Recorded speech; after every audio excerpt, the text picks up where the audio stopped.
পাকিস্তানের একজন নায়িকা, তো নায়িকারা স্বাভাবিক পর্যায়ে তারা একটু সাজগোজ বেশি করে, তারা সুন্দরী হয়, এক কথায় সুন্দর হয় কি না। পাকিস্তান রাষ্ট্র হিসাবে যেহেতু ইসলামকে বেশি প্রমোট করে, মেয়ে এই লাইনে যাওয়ার অপরাধে মা বাপ তার সাথে সম্পর্ক কি করছে, ছিন্ন করছে। কথাটা খুব মনোযোগ দেন। প্রভাবশালী নায়িকা, পৃথিবীতে ঘুরে বেড়ায়, সে একটা ফ্ল্যাটে থাকতো, মা বাপের সাথে সম্পর্ক নেই, কারেন্ট বিল দেয় না, ফ্ল্যাটের ভাড়া দেয় না, মালিক তার বিরুদ্ধে মামলা করছে, তার কোনো খোঁজ খবর নাই, মা বাপ তো খোঁজ খবর নেই না। পরিবারের লোকজন বলছে সে আমাদের হুকুম না মেনে আল্লাহর সাথে নাফরমানি করার কাজে গেছে, এই জন্য আমরা তার সাথে কোনো সম্পর্ক রাখি নাই। আচ্ছা বলেন তো, এই পরিবার উচিত কাজ করছে না? অবশ্যই করছে। কিন্তু দেখেন মানুষের মৃত্যু কত করুণ ভাবে হয়। তার পরিবার আত্মীয় স্বজন মনে করছিল হয়তো কোনো বিদেশের বাড়িতে যায় আছে, এক সময় আসবে, যে ফ্ল্যাটে থাকতো মালিক মামলা করছে, তার ভাড়া দেয় না বলে, কারেন্ট বিলও দেয় না, লাইনটাও কাটা ছিল, কোনো খোঁজখবর নাই। আশ্চর্যের ব্যাপার হলো ফ্ল্যাটের ভিতরে একাই মেয়ে থাকতো, ওই জায়গায় মরে পড়ে আছে। 11 মাস পরে দরজা ভেঙ্গে ভিতরে যায় দেখে পুরা দেহটা পোকায় ধরে আছে, দুর্গন্ধে ভিতরে যাওয়া যায় না। আমি শুধু কথাটা আপনাকে এইভাবে বুঝালাম, একজন নায়িকা নিশ্চিত তারা সুন্দরী হয়, এতে কোনো সন্দেহ নাই। এই দেহটা পর্যন্ত ফ্ল্যাটের ভিতরে পচে গলে সারকার হয়ে গেছে। এখন যদি এই দেহটা কাউকে মাগনা দেওয়া হয়, পৃথিবীর কেউ কি এই দেহটা নিতে রাজি হবে? কথা বুঝেন নাই? যদি ফ্রিতে দেওয়া হয় কেউ কি নিবে? কিন্তু জীবিত থাকা অবস্থায় পৃথিবীর কোটিপতিদেরকে যদি অফার দিত যে তোমরা কে আছো আমাকে বিয়ে করবা, 1000 জন যাইতো কি যাইতো না? এই দেহের কোনো দাম নেই। এটা পচা দেহ, এটা পচা। তার নখগুলা গলে গেছে, তার চুলগুলা পড়ে গেছে, তার দেহটা পড়ে আছে, কোনো অস্তিত্ব নাই। পোকা, হলুদ পোকা ধরে আছে। পোকার মধ্যে অনেক রকমের পোকা আছে, সর্বশেষ ধরে কি পোকা? হলুদ রঙের পোকা। হলুদ রঙের পোকা তার দেহটাকে খেয়ে গেছে। এটা দেখার পরেও দুনিয়ার লোভ সামলাইতে কোনো লাভ নেই। যদি বুঝতাম খালি হাতে আমাকে কবরে যাওয়া লাগবে, তাহলে ভাইয়ে ভাইয়ে কোনোদিন জাগা জমি ভাগ করার সময় দ্বন্দ্বে যাইতাম না, বরং একটা ঘোষণা দিতাম, আল্লাহর কোরআনে যেভাবে আছে সেভাবে ভাগ করে দাও, 1 ইঞ্চিও জায়গা বেশি চাই না, কাউকে ঠকাইতেও। কথা আসতে বললেন যে। মসজিদে যখন বসি, মাহফিলের প্যান্ডেলে যখন বসি, আলেম ওলামারা আমাদেরকে দিব্যি ঘোষণা দিতেছেন, খবরদার ভাইয়ে ভাইয়ে দ্বন্দ্ব করেন না, সম্পদ আল্লাহর কোরআনের আইন অনুযায়ী ভাগ করে ইনসাফ ভিত্তিক নিবেন। এটা শোনার পরেও ঘরে গেলে মহিলাদের ধাক্কা খাইয়া এরপরে আর জায়গা মতো ঠিক থাকে না, ভাইয়ে ভাইয়ে ঝগড়া করে, ভাইয়ের বিরুদ্ধে ভাইয়ের সম্পত্তি নিয়ে মামলা করে। এমন ভাই আমাদের সমাজে সমাজে আছে না? না।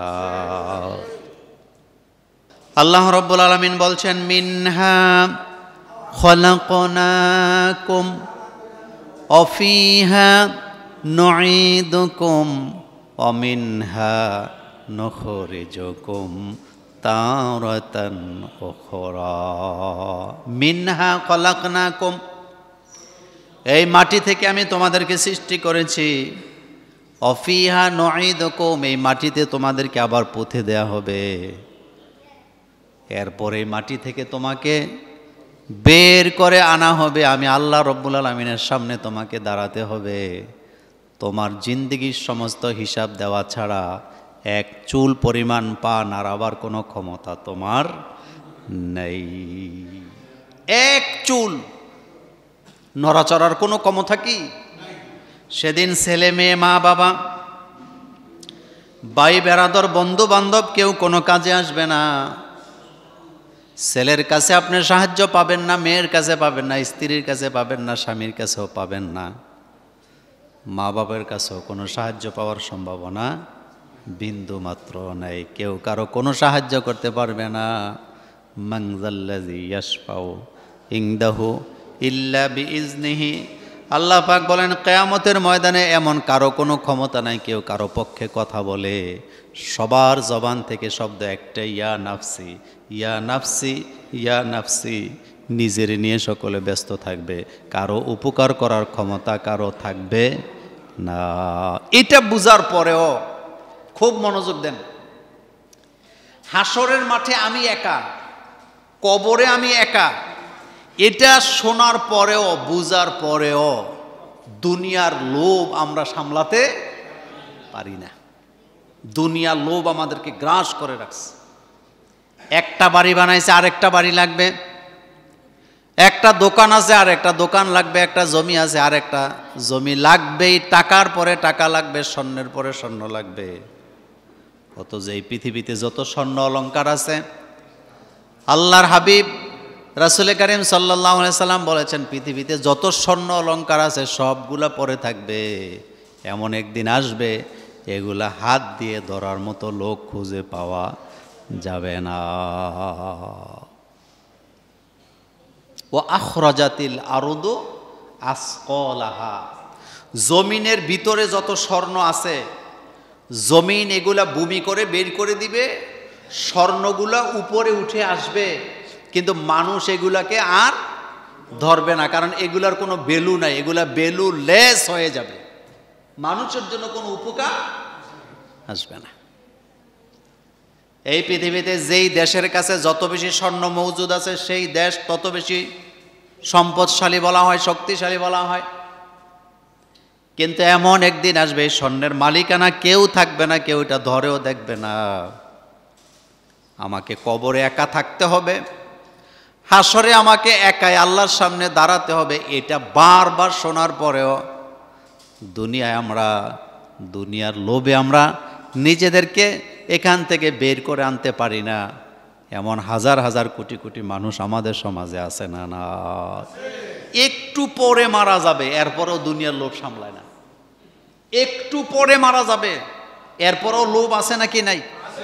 ভাইয়েরে ঠকায়, বোনেরে ঠকায়, নিজের রক্তের মানুষদেরকে ঠকায়, পার্টনারকে ঠকায়, বন্ধুকে ঠকায়, বান্ধবকে ঠকায়, সবাইকে ঠকাইতে থাকে। নিজের লাগবে, নিজের বেশি লাগবে, অথচ মৃত্যুর সময় জিরো, কিছুই নিয়ে যায় না। রাসূল করিম সাল্লাল্লাহু আলাইহি ওয়াসাল্লাম ইন্তেকালের আগে 10 তলা বিল্ডিং বানায় গেছে, বলেন তো, জোরে বলবেন। মা আয়েশা বলেন আল্লাহর রাসূল ইন্তেকালের সময় আমাদেরকে সোয়াশের আটা দিয়ে গেছে। কত? একটু জোরে বলেন, কত? সোয়াশের, বুঝেন তো, মানে 1 সেরের উপরে আর 1 পোয়া। বিশ্ব নবী, কত মর্যাদা আল্লাহ দিয়েছেন রাসূল সাল্লাল্লাহু আলাইহি ওয়াসাল্লামকে। তিনি ইন্তেকালের সময় তার পরিবারকে দিয়ে গেছে সোয়াশের আটা। আচ্ছা বলেন তো, রাসূলুল্লাহ সাল্লাল্লাহু আলাইহি ওয়াসাল্লামের পরিবার সোয়াশের আটা রাসূল থেকে পাইছে, তারা কি রিজিকে দুনিয়াতে মারা গেছিল? না খায়া মরছে? তাদেরকে লালন পালন করছে কে? কিন্তু আমি আপনার বেলায় ভিন্ন, ছেলে মেয়েদের একটা অবস্থানে দিয়ে যেতে হবে। আপনি নিশ্চিত থাকেন, আপনি আপনার ছেলে মেয়েকে যতটা অবস্থানেই দিয়ে যান না কেন, তাদের তকদিরে যা আছে তারা সেটাই পাবে। এর চাইতে 1 ইঞ্চি বেশি সম্পদের মালিক তারা হতে পারবে না। 100 কানি 100 বিঘা জমি দিয়ে গেছেন সন্তানকে, বাপ মরার পরে বিক্রি করে জিরো, এমন হাজার হাজার ঘটনা প্রতি গ্রামে গ্রামে আছে। টাকাতে বাড়ি করে দিয়ে গেছে, বাপ মরার পরে বিক্রি করে 2 বছরের মধ্যে সব শেষ, ফকিরনি। এরকম ঘটনা বাংলাদেশে আছে না? কিন্তু আমাদের মধ্যে একটা টেন্ডেন্সি আছে, যতটা ছেলে মেয়ে ততটা ঘর, ততটা বাড়ি দিয়ে যাইতে হবে। অথচ আমি খালি হাতে দুনিয়া থেকে বিদায় নিচ্ছি। যেই ছেলে মেয়ের জন্য আমি এত কিছু করতেছি, আমি মরার পরে আমার কবরে তারা একটা দিনও পাহারা দিবে না। বিশ্বাস করেন, ছেলে মেয়ের ভালোবাসা, আদর, যা দেখতেছেন সবগুলো মরিচিকা। এগুলা দিয়ে আখেরাতে কিচ্ছু পাওয়া। মানুষের এই দেহ মাটির সাথে মিশে যাবে, এটা কত পার্সেন্ট সত্য আপনারা বলেন তো?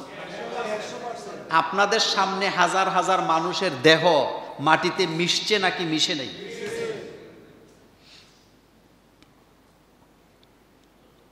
আপনি আজকে মারা যাবেন, 10 দিন পর আপনার দেহ থেকে যেই পরিমাণ দুর্গন্ধ বের হবে, আপনার স্ত্রী আপনার লাশের কাছে বসবে?